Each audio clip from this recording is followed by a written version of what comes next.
federal government agency whose job it is to tell us, give us the answers on all this energy information. And so they came back and said, well, here's the source, here's the energies that we use.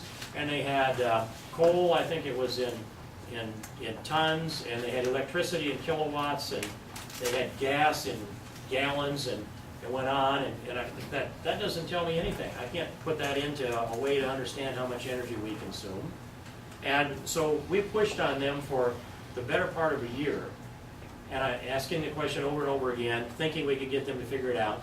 Finally, we had to sit down and build a spreadsheet chart. This is the only information I know in the entire United States of America that tells you how much energy we consume. We put it all down into BTUs.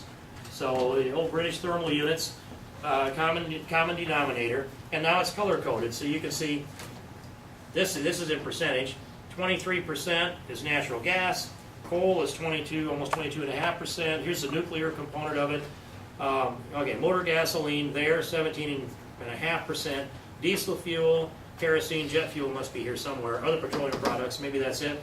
And then here's our renewable energy pieces of it. And so when you look at that, all energy is not interchangeable, but much of it is. When you think of the electrical grid, if you can pump electricity into the electrical grid out of coal and hydroelectric and wind and natural gas and still some fuel that's there, you put that into the electrical grid, and then it's all interchangeable when it becomes electrons. It isn't all exactly interchangeable here, but these are all energy components that go into the energy consumption of America. And a lot of it is interchangeable, and we need to get them to compete against each other better than they do. So here's the number that I forgot. The overall energy that we consume in America, and this is a little bit dated now, 101.4 quadrillion BTUs. I'm sure somebody wants to memorize that for the next trivia game that you have.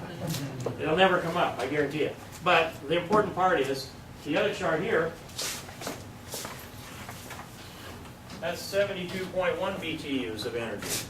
This is the chart on my right hand of the energy that we produce in this country. Perhaps the most energy-rich nation in the world, and we're importing that high a percentage of our overall energy. It isn't just the gas, it isn't just the diesel fuel, it's all the other energy that goes into this. We can turn this number into this number here by some combination of the sources of energy that we produce here on this side. We can do it by expanding our ethanol, our biodiesel, and our wind. We can do it by expanding our drilling in all of the areas that I mentioned. We can do it by expanding our nuclear. There's places in the country that don't have good access to any means of electrical production. I happen to remember a number stuck in my head. It was something like 16.7 million tons of coal that was trained from the Powder River Basin in Wyoming to Georgia to generate electricity. And you wonder why they're trying to build a nuclear plant down there, and two of them, I guess, South Carolina, one on the border with Georgia. But this is one way to think. We get into the minutia of these debates with a component of this and try to make a decision on the big picture, and nobody has the big picture.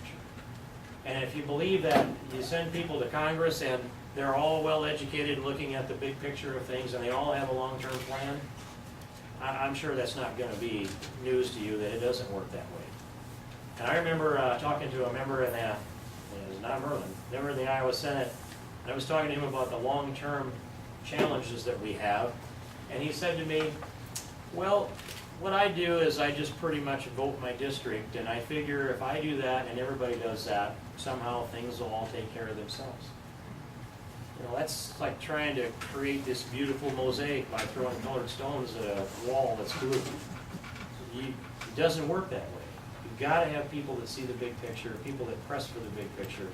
And the big picture on energy is not a selfish version of, I'm from coal country, so I'm going to support coal, or I'm from ethanol country, so I'm going to support ethanol. It's grow the size of this energy pie, and so that we can fill it up to meet this energy pie right here. That's the energy vision. That's where I've been for a long time, and this is what we're going to accelerate in this new Congress. And by the way, each thing that I've mentioned to you, Obamacare, balanced budget amendment, and this concept of energy, none of them are supported by Christy Vilsack. She clearly opposes the repeal of Obamacare and supports the president and his agenda. She said that. And she clearly opposes a balanced budget amendment to the United States Constitution. And I say that's the only way we balance the budget, and we must push the balanced budget amendment. She may have some things going on energy. I don't know what she's ever done, but for example, on the wind energy part of this, I know she did an energy tour and attacked me for not being for wind energy, and turned out that, you know, they had just right before she started the tour, the American Wind Energy people had given me the national award for their wind energy champion. So, go to the experts to find this out, but you're not going to find expertise in that campaign, not with regard to these issues that I've talked about here. Those are three stark differences: Obamacare, balanced budget amendment, grow the size of the energy pie, and that includes petroleum and coal and nuclear, clean burning coal and nuclear. And that brings us down to the fourth piece. And it really is what rolls them all together. It's growth. We need to have economic growth. Now, we've had great growth here in Iowa. We don't always say that. I don't know, we sit around here and drink our coffee, you know. We did pretty good, didn't we? Well, we actually did pretty good. Compared to the rest of the country, we did really good. For example, when I was elected to Congress, the value of crops and livestock sold in Iowa was $12 billion. And just 8 years later, not 10, 8, that value went to $24 billion, doubled in 8 years. And ag land was worth $60 billion. That was a capital base we had to work with. 9 years later, I can give you the numbers for 8, but the number for 9 I remember better. It had more than tripled. The $60 billion went over $200 billion in ag value land. That's because agriculture's done well. It's because we value added to that crop as close to the corn stalk and bean stem as we could, as many times as we could, because you've all invested, because you've worked smart. And when you say, you know, when you hear hardworking Iowans or hardworking Americans, that used to always be what you could rely on, putting a little meat and bread on the table. Today, though, you have to be smart working as well. Smart and hardworking Iowans put that capital together. They used the tools that they had. And today we're second only to North Dakota of being the state that has the highest individual income increase over the last full reporting year. Theirs grew 6.7%, ours grew 6.4%, and we didn't strike oil. So there's much to be proud of. There's a lot to build on, and there's a lot of opportunity for us as well. We have to understand those underpinnings that made us great and enhance them. And so this growth means now that you can't have the $494 billion tax increase that's only a single year worth if the Bush tax brackets aren't extended at the last day of this year. That triggers a $494 billion annual tax increase. And we've got to have lower and more stable regulations. I'm introducing legislation that I've worked on for a long time. We finally are gotten to the point where it's ready to go.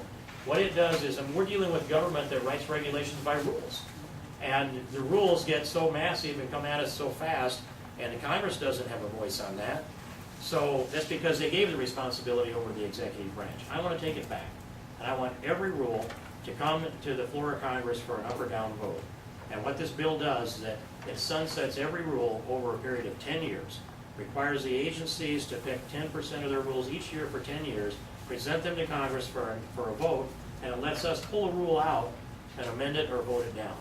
So, if they come with a rule on farm labor that Merlin talked about in the beginning, and they tell you that you can't manage your own children even enough to send them to your brother or sister's place to cut the grass, or paint the under eaves, or maybe help out with a little ear tagging, or whatever it might be, those things were banned by the rule that came out from the Department of Labor working in conjunction with the USDA, and they only backed off because they understood that it was a political price to pay, not because they changed their mind and understood you were right and they were wrong. They want to take over every aspect of our lives. The nanny state is in full bloom, and we've got to shrink it back down, and that's one of the ways to do it. And Merlin knows how to do it in Iowa, and I've got the proposal to do it in Congress. So that's the big picture of what's going on here. There's a stark difference between me and Christy Vilsack and every aspect that I can think of. And my background is free enterprise. I signed the front of the paycheck. I had a good number of employees throughout that period of time. I've engaged my life in free enterprise, founded a construction business, sold it to my oldest son.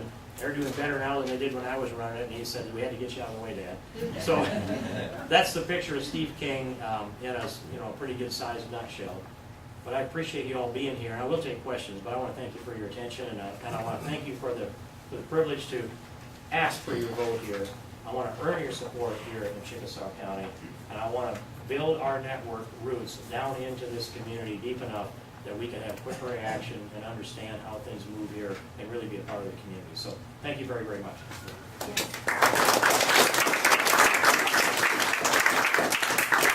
After looking at these charts, would you please teach us why the man in the White House now, on public television, said, oh, we won't stop you from coal, but we'll tax you so high, you'll have to go out of business. What is the secret agenda there? I never understood that. I think I do. Let's see. Here's our coal production, 32.54% of our overall energy produced is coal. And if you remember when Barack Obama was candidate for president, he said that you could generate electricity by coal, but the cost would necessarily skyrocket. Yes. And since then, they've issued rules that, probably some of you in this area were involved in the effort to build a new coal-fired plant down by Marshalltown. Does that ring some bells around here, I'm going to guess? They had a good master plan put together, and they essentially hit the wall. They proved, I think, that you can't build a new coal generating plant in this country with all the regulations that have come out of the EPA and the resistance that comes from the White House. And on top of that, the expansion of existing coal isn't happening. Now there are one or two coal regulations that tell me that the costs are going up again for existing coal plants. They're tightening up more and more regulations on those emissions. Why would they do that when we've got this world-class supply of coal that we've got the infrastructure to use? And here's, you said, the why, and it is this. It goes back to global warming. They believe that global warming is a science that is, to them, it's proven, and that the Earth has gotten warmer because man has discharged the emissions from consuming hydrocarbons into the atmosphere, and they claim that's the CO2 that has increased the temperature of the Earth. Well, I did something once to figure that out. There's another one of those big questions I asked that I thought everybody knew the answer to, and it was only me that didn't know. So I'll flip this around for a second. But okay, I asked this question. I said, I want to know how much CO2 has been discharged and is suspended in the atmosphere by the United States since the dawn of the Industrial Revolution. And so we went back and pulled that number out, and that was 205 years at the time. It's a little longer now, but that's where they figured the dawn of the Industrial Revolution was. And so we took that, and it's in millions of tons, and then it's an easy number to come up with the entire weight of the atmosphere that gravity's attracted to the Earth. That's a known number too. So I wanted to calculate how many tons of CO2 is suspended in the atmosphere throughout the more than 2 centuries of the United States Industrial Revolution, suspending CO2 up there, versus the whole atmosphere. How much is it? And so I don't remember the numbers anymore in quadrillion anything, but I do remember this. We put it on an 8 by 8 sheet, a circle, 8 foot in diameter. So think of 2 sheets of drywall laying like this, 8 feet high. And we drew an 8 foot circle that represented the entire atmosphere of the Earth. And then we drew a circle in the middle of that showed all the CO2 suspended in that atmosphere that was supposed to be turning our temperature up by about 4.6 degrees or something. And I'm not going to ask you to guess what size that is, but I can tell you, if this were an 8 foot circle, the circle in the middle that shows the CO2 suspended, 0.56 inches. And that little 0.56, we were reduced by 1/17 for something like 23 years, and that's going to turn the Earth's thermostat down. And they're living off of that kind of science telling us that we can't burn coal. So how do you reason with these people? There were 235 scientists that studied what you did, and they've written scads against their idea. But I just wondered if it was a secret agenda to control us. I don't know that it is that, but they believe in global warming. A whole bunch of people on that side do. And I asked Tom Vilsack under oath one day when he was testifying before the Ag Committee, does he have any scientific basis for his belief in global warming? And he said yes, he had personal experience. He had been to Colorado and seen the dead trees that the pine bark beetle has killed. Oh, that isn't quite answered. I didn't think so. And I could go further and kind of defend him a little bit, but in the end, I don't think so. So, we're dealing with a belief system that's different than ours, sir. On this coal business, why don't they get down to some actual figures, so just how much of these different things they're complaining about? The amount that's in coal, even if they didn't, weren't any better than they were 30 years ago, is far less than the effect of tobacco and sugar on the population, on the health. And so why pick on something that's so vital? And they say they can't control the other because that's up to you personally. You're interfering with your own personal life. But why don't they take some of these things and put them down on the actual pounds or whatever you want, common base, and see just how much effect some of these other things have than what's in that last little bit of coal that they're hollering about. Well, I think that's a legitimate comparison, a good suggestion, and quite often we get involved in the political inertia rather than the logical analysis, and that is what's happening. And on this global warming, when the Russians made a survey when they owned Alaska, back in what, the early 1700s or a little earlier, there was no crude oil bay, and there was no glacier bay. It was all full. By the late 1800s, there was a bay there, and the glacier was back to the ground. Now it's 30 or 40 miles up. Well, that's in within these 10 and 20 and 30,000 cycles that the planet is going through. You just can't take something in 4 or 5 years and extrapolate it and say that it's going to be this continued. You can make the case that the Earth has gotten warmer, but that has leveled off over the last few years. It did that. It's done that several times. I agree. What they did, they had their famous hockey stick chart that showed we're going along here with a little stable and a little bit slightly warming temperature, and all of a sudden they had several dots of trend lines out here, and they turned it up and made it look like a hockey stick and said, this is where it's going. Well, you can take about any statistics through all the time and pick the dots you want to line your ruler on and project about anything you want for a conclusion. And I think that's what's happened. And on top of that, they had the lie to do it. So I'm not bought into that at all. And of course, all their theories, it depends on how you handle the figures. Like Professor of Physics at North Van Allen had a course under him. And he says all this thing is fine, but when you lasso that decimal and where you put it, it upset the apple cart. Just to give you an example, and I'm going to go to the lady in the back row here, but just an example of this, I have been trying to get some logical common sense legislation passed to protect the Missouri River bottom that took record flooding this summer.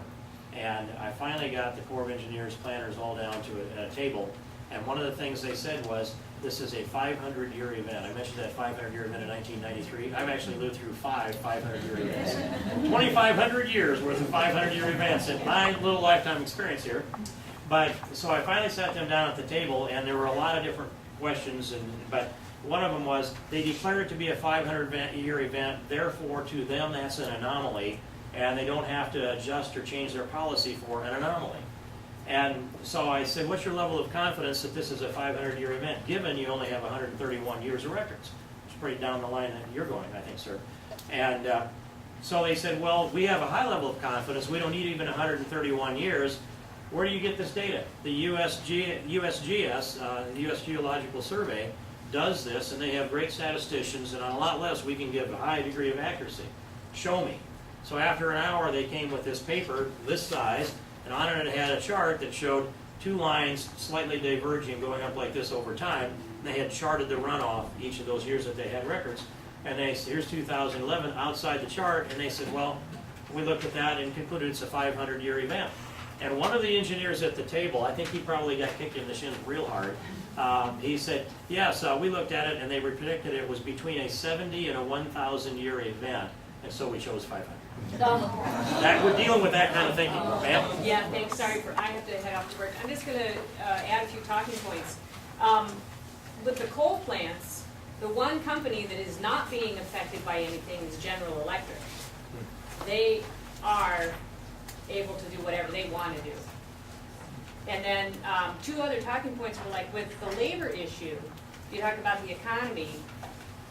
When they talk about, you talk about, you know, wanting to get into more of, you know, to do the oil, do all that, that's all union jobs. That's fine and dandy, but yet it's not creating necessarily jobs that are not union jobs. And it seems like that this administration is pushing the union.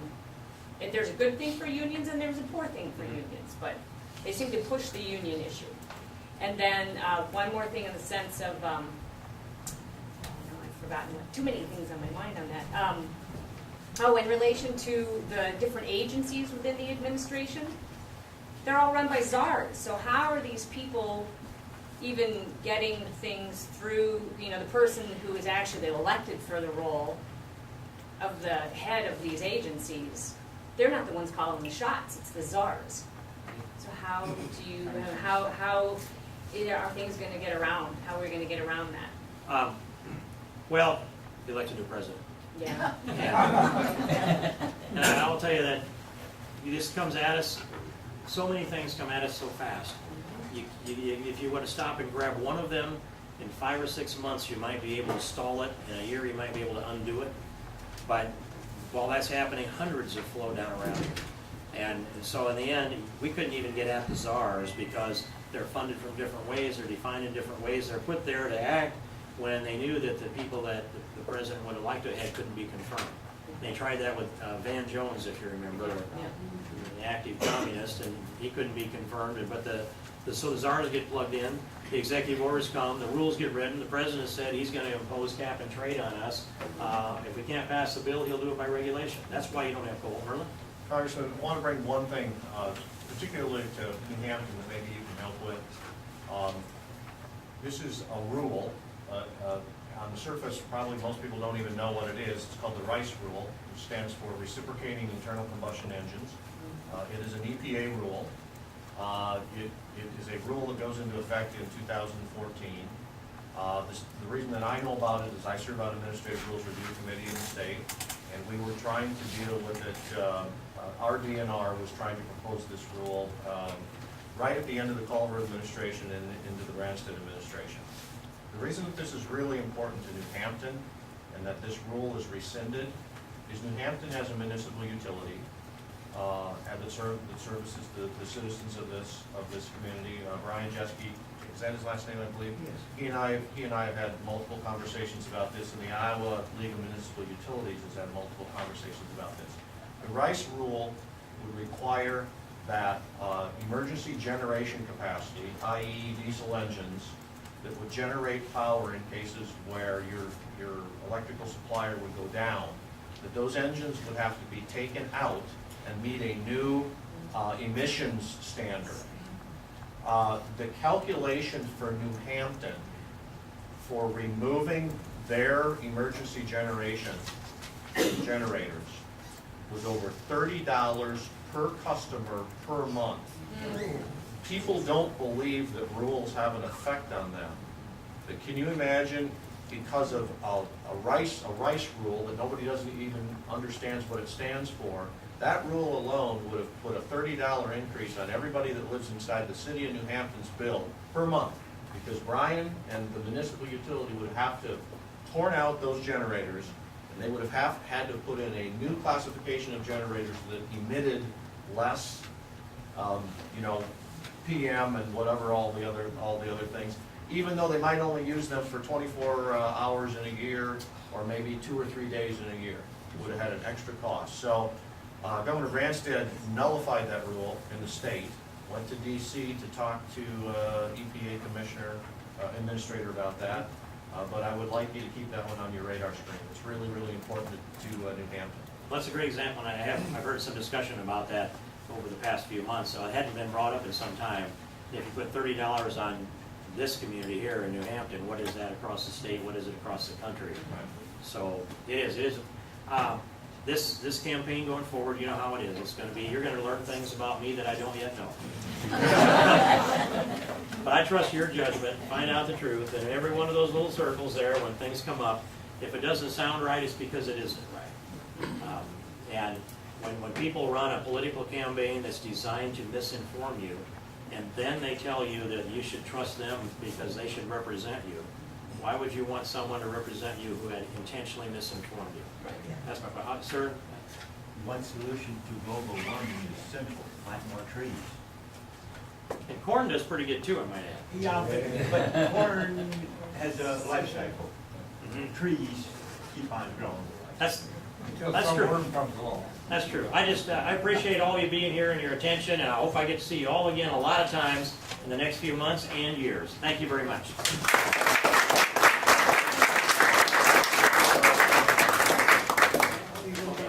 I'll get on Charles City. Nice to see you.